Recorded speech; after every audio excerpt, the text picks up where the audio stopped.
అమరావతి స్తూపం బెల్లం కొండల మెదకూరపాడు స్వాతంత్ర్య యోధుడు వావిలాలకు జన్మనిచ్చిన సత్తెనపల్లి విద్యా వైద్యం వివిధ కళలతో రాజకీయ వృద్ధులు కలిగిన నవరసాల పేట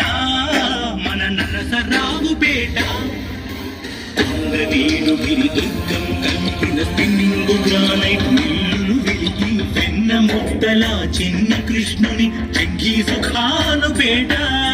ప్రతి మిరప పొగాకు పంటల చిలకలూరి పేట చిగురించు పూల